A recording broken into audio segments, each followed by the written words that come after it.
Oh, it's been a while.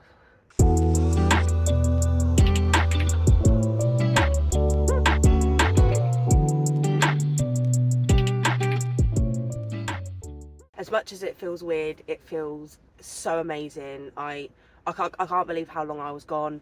That will never happen again, I promise. Firstly, I think it's only right to say that I hope you all had a very nice Christmas and a happy new year. If you follow me on Instagram, I have been keeping updated with you all on there. I don't even know where to start, guys. I don't even know where to start. I have been going out every other week here and there for the past 2 months, mainly down all of the rivers for pike with the lures. As you can see, I am out on a session right now. If I showed you what I am looking at right now, you would be absolutely gobsmacked. It rained so much last night that everything is flooded. There is literally a puddle going through my swim into my bivvy. I don't know if you can hear. Yeah. However, this is the first carp session, full-on carp session that I have been on this year, and since I stopped fishing really, and I've managed 2 carp. First session out for carp of 2024, and I've managed 2 nice carp. One of them's really, really scaly and one of them was really, really dark. So I will get round to showing you the clips of those in a minute. Meanwhile, So as soon as we arrived to the river local to us, we instantly saw that it was not going to be possible to fish. This was going back a few weeks ago now. I'll make sure to put the date up on the screen. This was when, if you're in the UK, we were having those storms, one after the other. I can't remember the names of them. They ridiculously name all of these storms. During that stormy period, we tried to get out for the pike every now and then to just pop down the rivers, but if you know about the storms, then you'll know that every single river in the UK flooded and burst their banks. We couldn't even get into the field, let alone get to the river. Then, I believe it was either the week after or the week after that, me and Reese found on Google Maps these free stretches of river that you can fish. Went down to this free stretch. We did give it a good go for a fair few hours, but there was visibly not a fish in sight. The only things that we caught were a couple of trees. I had to help Reese get his lure out from the tree. I nearly fell in the bank because the bank is so narrow down there. Lovely place, it was really nice, but unfortunately nothing came of that session either. Fast forward to last week. Last week a fair few of us came down Longbridge, and Longbridge is where I am now. And we came down here last week with just the lure stuff. I did bring my carp stuff actually, just because I've got new reels.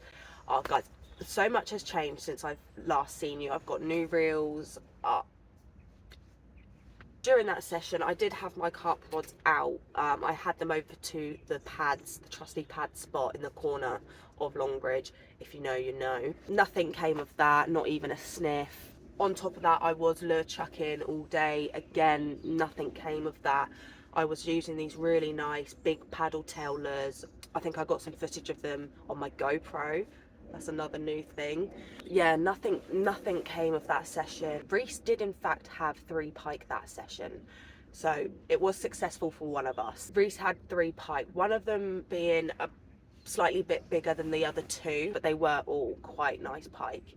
And then that brings us to last week. So if you guys have got me on Instagram, you would have seen that I caught a very, very nice looking pike last week.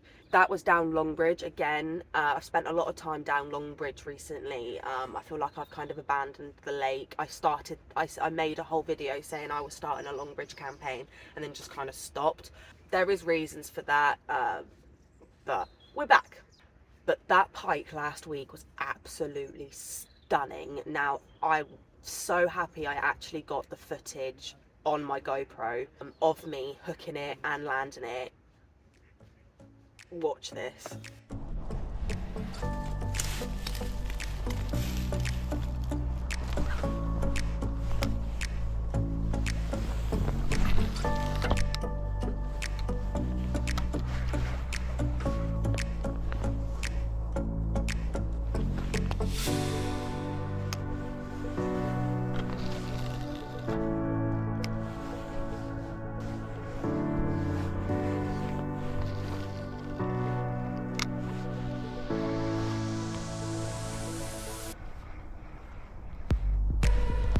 I've got something! Got something!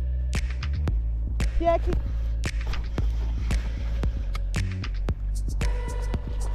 Yeah, it's a little pike!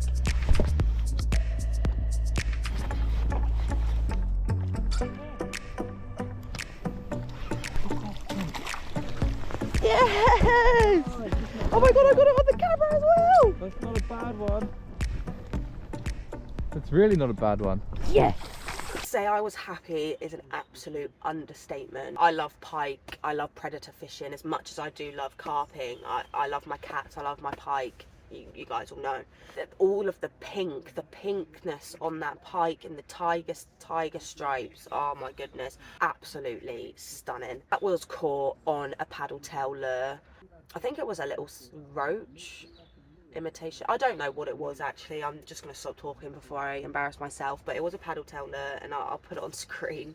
All of us on the session had used these neon lures and no one had had any success until I put on that natural lure. So I was thinking I'm not really going to have anything on this neon because it's clearly the more natural looking fish that they're taking. I'm casting it out. Next thing you know, I get a knock, hook into it, no weight whatsoever, nothing. I reel it in thinking, well, what happened there? I pull my lure out and it is in half. So that was that lure done for. That lure had now died. That session produced me my first fish of the year, first pike of the year, and first pike of the season, really. Very, very happy. And now that brings us on to today and this session that we are on currently. We arrived at Longbridge about 2:30 yesterday afternoon. Perfect conditions. The conditions was perfect. It was overcast. The pressure was dead low. The water temperature has obviously raised because it's not been -degrees anymore. So when I was here last week and I caught that pike, I was looking around the lake because I knew that I was going to be coming here this week for a carp session. I was looking around, seeing what's different, what's new, because I haven't been here in a long time. Found a spot on the island that I really liked the look of. Around the other side of the lake, on the other side of the island that I am on now, I saw that a cove had been dug in to the island. Now, not like a cove, but kind of just like a little indent that kind of went inwards.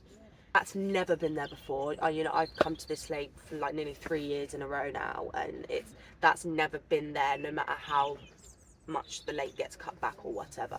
That to me has been pushed back naturally by the fish, like a little indent. So obviously I was like, right, I'm putting my rods there, and I've actually got a boat now. See, all these new things. Planning to boat straight over to that spot, put it straight in there, and I knew I was going to have it off, but we turned up and the only person on the lake was in that swim. That idea was shut down very quickly. It doesn't matter, and I'm glad that it did, because I managed to land 2 carp this session. So this session I've been tucked behind the island, just kind of with just a little canal section to fish from per se. Rig wise, I've been using spinners on both of my rods this session, and I have also been using live system pop-ups. What I've done with my live system pop-ups in boilies is I've coated them in the live system booster powder, prepping my bait in my bivvy in this swim, and Reese told me that he could smell the bait from his swim next to me. Prepped up some bait, got them all coated and dusted, did the same with my hook bait, and I casted them both out to the island. It was quite quiet until I got a bream. Had a bream first fish not very long after I put them in. Put that back out, sat down with Reese, watched some YouTube, and then the hours went by. And then my rod went off in a really breamly manner. Pick up the rod, and again it still felt quite breamy. It felt like it was just floating towards me, and then all of a sudden the tip bent, and I was like, hang on a second. And then a really weird thing happened. The carp jumped out of the water like a pike does. So I instantly thought that I had hooked a pike from the bottom. So I was really confused because I've never seen a carp jump out of the water during a fight before. Then I had actually realised that it was a carp, so I got all excited, grabbed my net, managed to net it, and I had this absolute scaly banger in the net. That to be the first carp of 2024, I am over the moon. It was absolutely stunning. Like I said, that was caught on a live system pop-up on a spinner rig with a handful of live system boilies scattered around. The reason that I haven't been filming myself too much on this session, guys, is because I've got so much footage to show you from the weeks before, and so much to catch up on, you. I have so much that I've got to if I just filmed and talked about everything, then this video would probably be about an hour and a half long. So it's just been hard. I've been getting back into things, but do not worry, we are back now and I'm not going anywhere. I've got some really exciting sessions planned for April, March.